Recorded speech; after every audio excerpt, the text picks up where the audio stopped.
গাজীপুরের কালিয়াকৈরির 13 বছর বয়সী আমাদের যে মাদ্রাসার বোনটা, তারে যে হিন্দু পোলায় 3 দিন টানা লাগাই একটা রুমের মধ্যে নিল, তাকে ধর্ষণ করলো।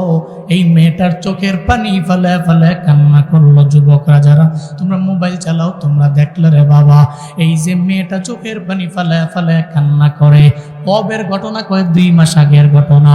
তাহলে মিডিয়া এই বিষয়ে তো নীরব কেন?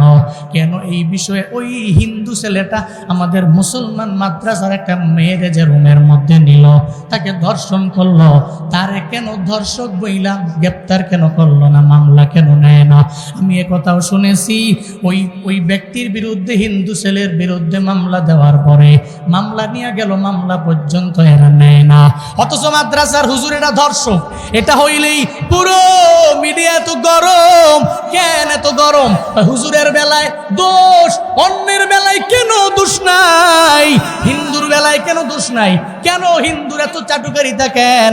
হিন্দুর বেলায় দেখছি যে কোনো দোষ এরা করলে মিডিয়ার লোকেরা জীবনেও কোনোদিন এটা প্রকাশ করতে চায় না, এরা মামলা নিতে চায় না। ওসিরাও পর্যন্ত মাঝে মাঝে এই মামলা নিতে পারবো না। এত ভয় কেন? মুসলমান ঘরের সন্তান হইয়া পকেটের মধ্যে টাকা ঢুইকা গেলে বুঝি আর মামলা নেওয়া যায় না।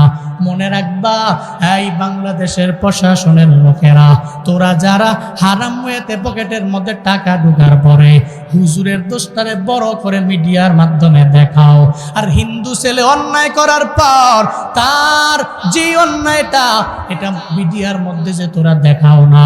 বাংলাদেশের যুবকেরা, মুসলমানেরা এখন তো পরিপূর্ণ অ্যাক্টিভ হয়ে গেল। প্রয়োজনে আমরা মাঠে ময়দানে নামতে বাধ্য হব।